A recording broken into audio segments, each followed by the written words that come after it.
जय गुरुदेव। Time table बना कर काम करो, इससे मन साधना में लगता है, तब काम बनता है। महात्मा के यहाँ नौकर बनकर सेवा और भजन करना चाहिए।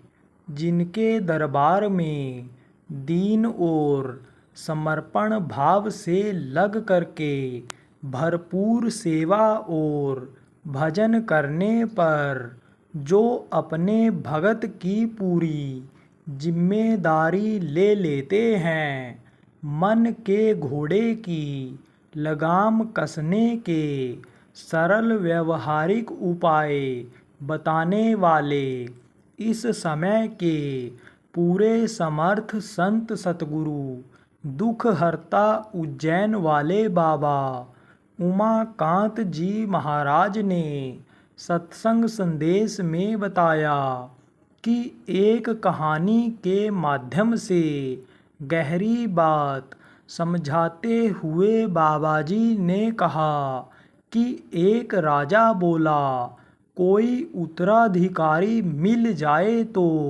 सब राजकाज छोड़कर भजन करूँगा। महात्मा बोले, मेरे जैसा कैसा रहेगा? बोला, सबसे बढ़िया। फिर तू कहाँ कैसे रहेगा? बोला, राजकोष से थोड़ा धन लेकर कहीं रहूँगा, भजन करूँगा। कहें कि वो तो तूने मुझे दे दिया, मैं क्यों उसमें से तुझे दूँगा। बोला, तो फिर कहीं नौकरी करूँगा। महात्मा बोले, देख राजा, मेरे यहाँ एक राजा की जगह खाली है, बोल नौकरी करेगा। राजा बोला, जो हुक्म होगा वह सब करूँगा। आपकी नौकरी जब करना है तो जो कुछ कहोगे सब करूँगा। बोले, राजा की जगह खाली हो गई थी तो राजा की नौकरी तू कर ले। तू समय से आना और राजकाज का काम देख कर के जैसे और नौकर करते हैं, ऐसे समय से आना और समय से देख करके चले जाना। बाकी जो समय बचेगा उसको प्रभु के भजन में लगाना। उसको जब सच्चे दिल से, स्वतंत्र मस्तिष्क, फ्री माइंड से जब उसको याद करेगा तो वह तेरे पर दया कर देगा। तू मेहनत कर और तेरी मदद हो जाएगी। कहते हैं, बिन गुरु भक्ति शब्द में पचते, सो प्राणी तू मूर्ख जान। शब्द खुलेगा गुरु मेहर से, खींचे सूरत गुरु बलवान, वह खींचते दया करते हैं, तब आगे बढ़ पाती है। दया हो जाएगी तेरे ऊपर तो ऐसे ही रहो इसी गृहस्थ आश्रम में। लेकिन इसको अपना मत समझो कि यह मेरा है।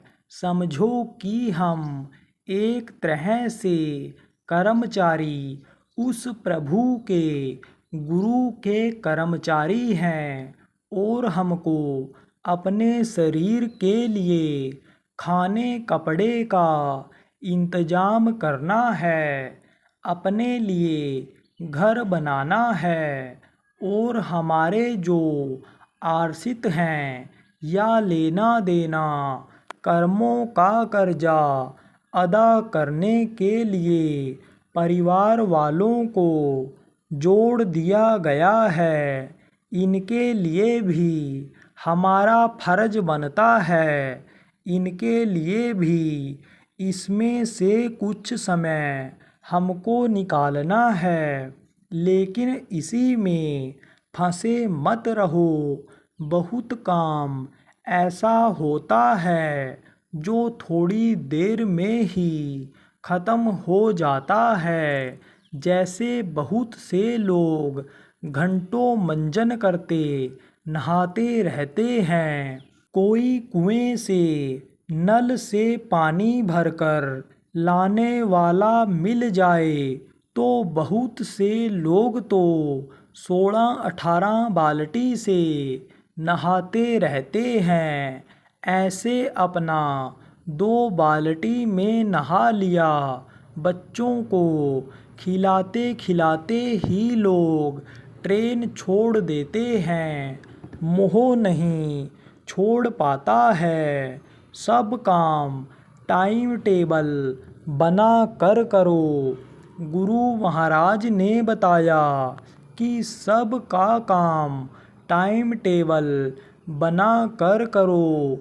जैसे अच्छे पढ़ने लिखने वाले बच्चे हिंदी अंग्रेजी उर्दू फारसी जो भी पढ़ते हैं उसका टाइम टेबल बनाए रहते हैं कि खेलने का टाइम रहता है तो खेल कर भी चले आएंगे, समाचार भी देख लेंगे, पढ़ लेंगे, देश दुनिया की जानकारी हो जाएगी। उनका टाइम टेबल बना रहता है। ऐसे ही जीवन का टाइम टेबल बना लो और जब टाइम टेबल बना लोगे तो साधना के समय मन उस दुनिया में नहीं लगेगा। जैसे पढ़ते पढ़ते जब टाइम हो गया 4 बजा तो खेल में मन लगेगा।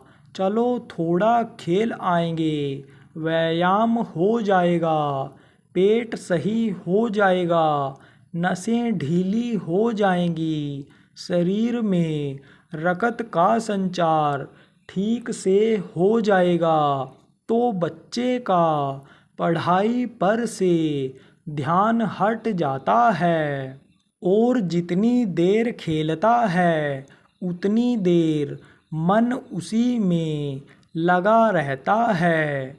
जब समाचार का समय आया तो सब काम बंद करके समाचार देख सुन लिया, फिर उधर से मन हटा दिया तो उतनी देर मन वहाँ लगा रहता है।